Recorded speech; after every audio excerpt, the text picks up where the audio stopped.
The USC football team has a tough opponent against the Texas A&M Aggies. Could they pull off the win? Find out on this week's episode of Capital City Sports.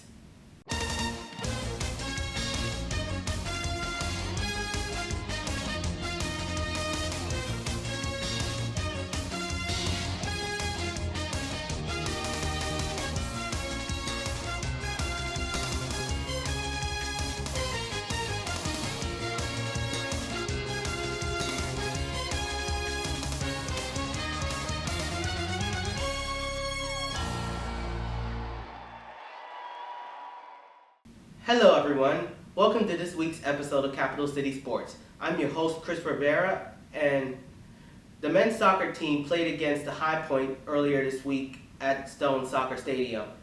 Right now we have Alyssa Butterson with the highlights. Alyssa, what do you have for us? We're here tonight at Stone Stadium, where the Gamecocks are taking on the High Point Panthers, looking to rack on another win. Let's take a look at tonight's highlights. The Gamecocks celebrate Youth Soccer Club Night at Stone Stadium tonight after undergoing a 40-minute weather delay. The first half started off slow for the Gamecocks as they failed to score on 10 shot attempts. John Bolanos gave High Point a 1-0 lead over South Carolina to close the first half. A Gamecock corner kick led to a Bjorn Gudjonsen goal, tying the game up to 1.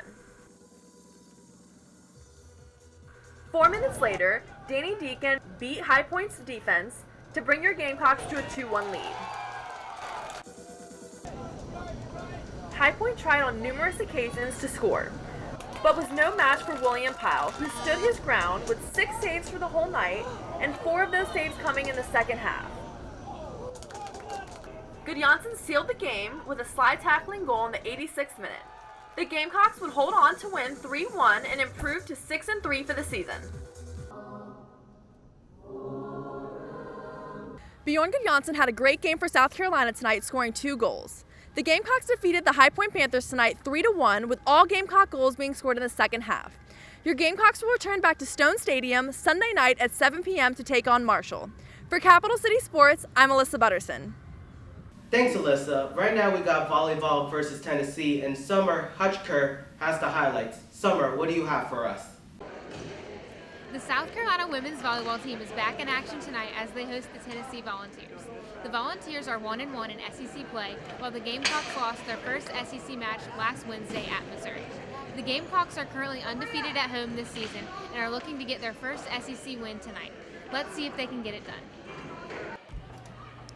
Both teams started out strong in the first set with kills from South Carolina's Jackie Angermiller and later from Tennessee's Tessa Grubbs. The Volunteers would edge the Gamecocks 26-24 in the first set with a kill by Erica Tieber. The second set was all Gamecocks as they took the set 25-12 with this ace from Alicia Starr. The third set was another tight one with monster kills from South Carolina's Jackie Angermiller and Tennessee's Raina Hembry. The Volunteers would take the third set 25-23 in another close one with a kill from Tessa Grubbs.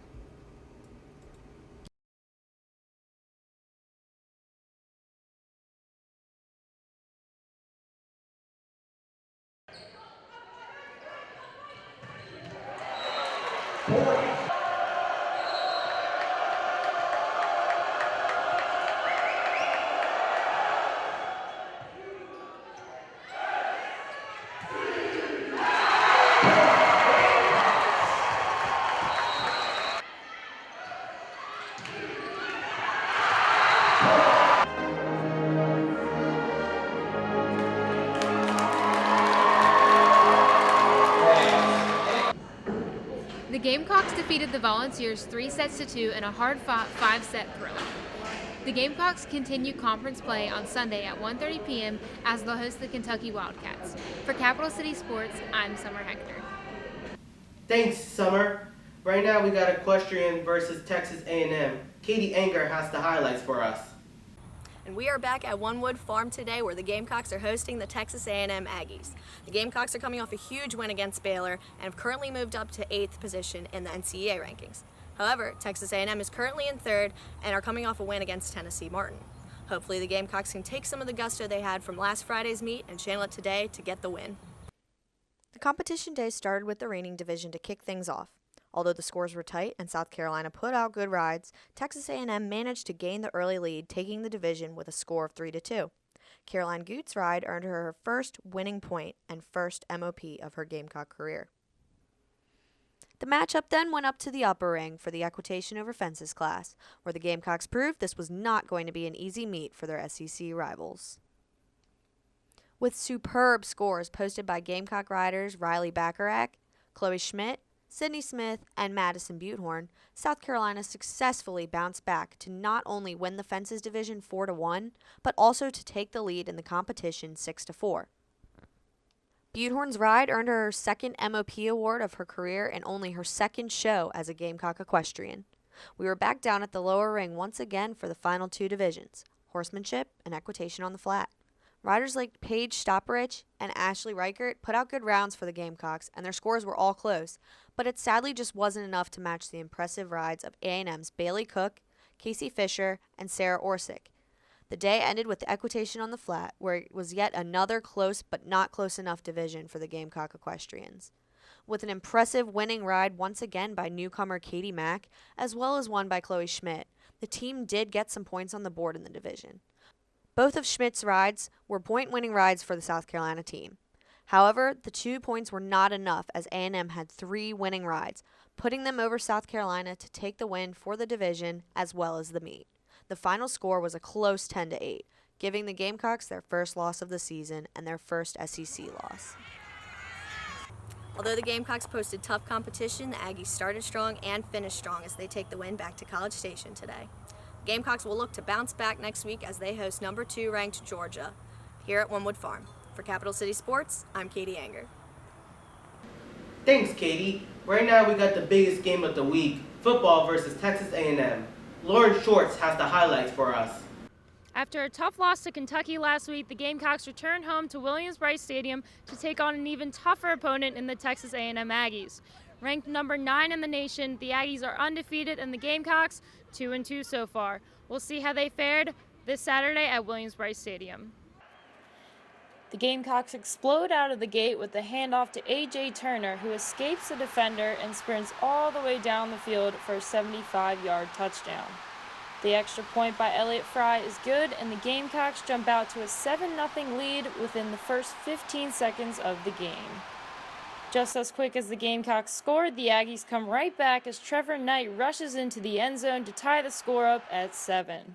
Later in the first, McElwain's pass to Hurst is tipped back into the air and intercepted by Armani Watts. That interception sparked a drive by the Aggies to set up a field goal, but Daniel LaCamera misses it wide right and the score remains tied at 7 for the remainder of the first half.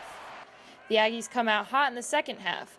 Travion Williams throws a stiff arm and breaks down the field, escaping the defender and leaping over one more to make it to the end zone. 14-7 Aggies. The Gamecocks avoided a 3-and-out with this gutsy fake punt call. Sean Kelly lobs it perfectly to Hayden Hurst, and the crowd erupts as Hurst runs it to the Aggies' 36 for the first down. The spark didn't continue for the rest of the drive, though. Elliott Fry misses a 44-yard field goal attempt, and the Gamecocks can't capitalize on the successful fake punt. But just as soon as one opportunity is blown, another is created. Trevor Knight fumbles, and Chris Moody recovers the ball, jukes around some defenders, and gains 20 yards to set up the offense on the Aggies' 28-yard line. Elliott Fry made up for his mistake on the previous drive, nailing a 43-yard field goal to make the score 14-10 Aggies. Momentum seemed to be going the Gamecocks' way again as Chris Lamons intercepts a long pass to prevent the Aggies from scoring. At the end of the third quarter, the Gamecocks still trailed the Aggies 14-10. The Aggies secure a more comfortable lead with a rushing touchdown by James White to make it 21-10. Coach Muschamp switches things up at quarterback, and Perry Orth starts off strong with a pass up the middle to Hayden Hurst for a gain of 18. They'd end up in field goal position, but Elliott Fry hits the right upright on the 43-yard attempt for his second miss of the day. Following a quick 3-and-out by the Aggies, Orth shovels the ball to Turner for a 22-yard rush that would set up yet another field goal attempt for the Gamecocks. Elliott Fry gets another shot from 43 yards, and he makes it. The Gamecocks trail the Aggies 21-13.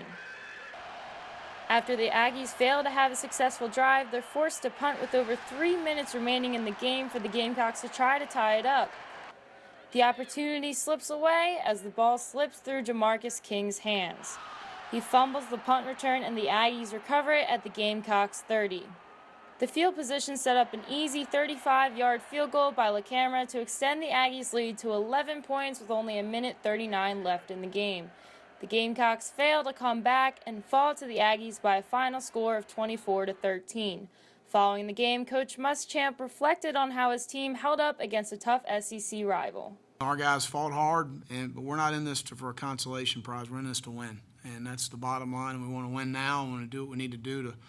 I thought we made a lot of improvements from last week, especially on the offensive side of the ball. But we give those guys credit. They made plays, and their coaches did a good job when they needed to, and we came up short. So that's the way you got to look at it. And I was really proud of our guys' effort and how they came out and competed in the game. And again, I want to thank our crowd because it was a great environment. There's no doubt it makes a difference for us here at home. After seeming like a definitive option at quarterback, Brandon McElwain now has Coach Muschamp questioning whether he's a starter or not. Practice this week will determine who gets the ball next week against Georgia. Also, there are some uncharacteristic missed field goals by Elliott Fry tonight, which I'm sure he'll work on this week at practice. The Gamecocks return home to Williams-Brice next week to take on the Georgia Bulldogs. For Capital City Sports, I'm Lauren Schwartz. Well, that concludes all of your highlights from this week. From Capital City Sports, I'm Chris Rivera, and you can follow us on Twitter at CCS on SGTV. Have a great week, everyone. Thanks for watching.